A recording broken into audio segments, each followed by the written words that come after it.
cancer du col utérin, actuellement, il y a une étude américaine qui a été faite et qui a comparé les deux types de dépistage. Dépistage par frottis et la recherche d'HPV. Et il s'est avéré que le problème qui se pose, c'est qu'il y a beaucoup de faux négatifs.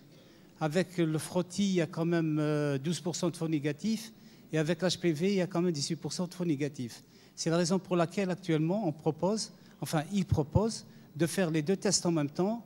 Et en faisant les deux, selon les recommandations, en essayant de faire les deux tests en même temps, le risque de faux négatifs chute à 5,5%. C'est ça le problème, parce que des fois, quand on fait des frottis, il y a des faux négatifs, alors qu'en faisant l'HPV, on peut trouver. Donc, ce qui conforte, cette étude récente conforte quand même les recommandations qui disent que essayer de faire les deux tests en même temps, bien sûr, en fonction des besoins, bien entendu. Parce que faire les deux, c'est un peu coûteux et un peu cher. Les dernières recommandations, je parle. Merci. Oui, merci pour votre question. Donc, alors, la présence de l'HPV ne veut pas dire présence d'infection. 30 à 50% des femmes au-dessous de 30 ans sont porteuses d'HPV, avec un frottis tout à fait normal. Donc, c'est pour ça qu'on a écarté ces femmes. On ne peut pas faire l'HPV à tout le monde, parce que déjà, ça coûte trop cher. Et la sensibilité, elle est très faible. Présence d'HPV ne veut pas dire présence d'infection. Donc, il y a eu un consensus au niveau de la Société française de colposcopie et de pathologie cervico-vaginale. C'est celui de faire le test HPV quand on a uniquement les ascus. Ascus peut cacher 18% de haut grade. Alors, s'il cache 18% de haut grade, donc à ce moment-là, le labo fait automatiquement la recherche d'HPV. S'il n'y a pas d'HPV, on est tranquille. S'il y a un HPV, on fait une colposcopie. Voilà, c'est le seul cas où l'HPV est autorisé à être cherché. Sinon, dans les grades 1, on ne recherche pas l'HPV. Pourquoi?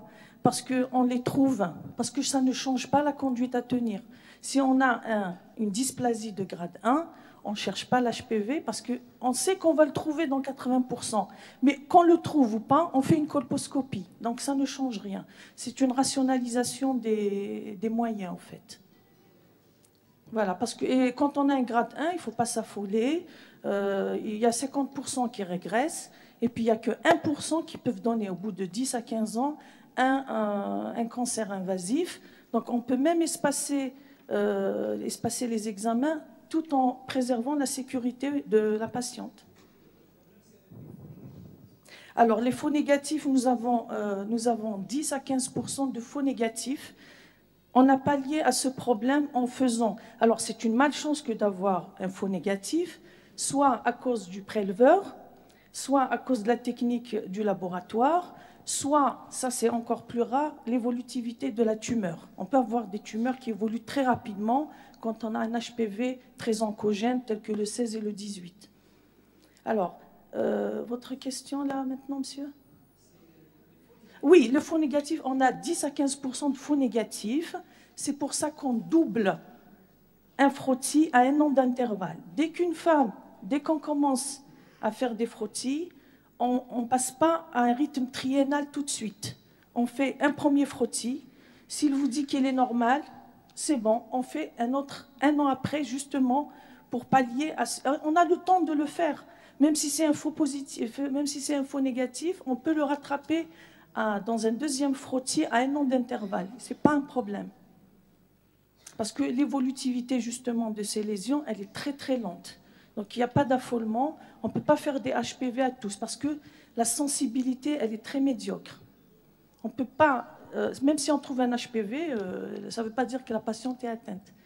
L'HPV est très, très fréquent chez les femmes inférieures à 30 ans.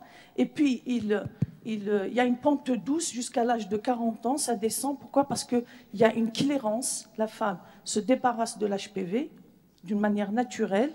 Et de deux, même si elle ne s'en débarrasse pas, elle produit des anticorps qui empêchent l'évolutivité des lésions. Donc c'est pour ça que le consensus, même dans aux États-Unis, parce que la patiente, elle paye son test HPV, donc, alors que dans un programme de dépistage, elle ne paye pas et on rationalise on rationalise les moyens tout en préservant la sécurité de la patiente. Je ne sais pas si j'ai répondu à votre question. Voilà. Une seule question pour Dr Belous. Une seule question. J'ai deux questions. Voilà, je me présente, Dr Mouzaoui, médecin omnipraticien de Blida.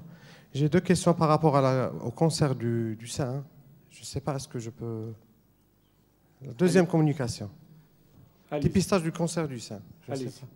Voilà, ma première question par rapport au dépistage génétique.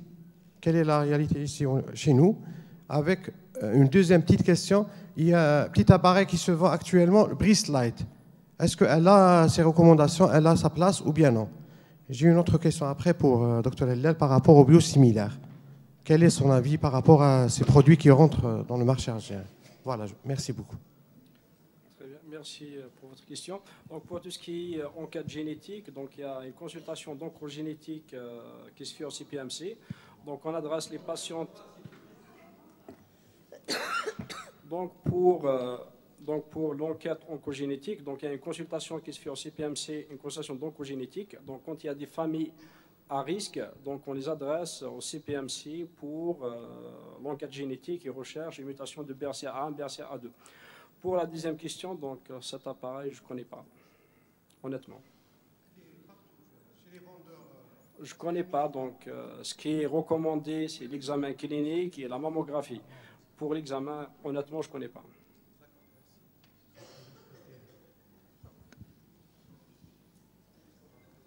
Je pense qu'on va arrêter cette séance. Donc, on vous invite à une pause café. Vous avez 10 minutes pour la pause café. Voilà. Désolée.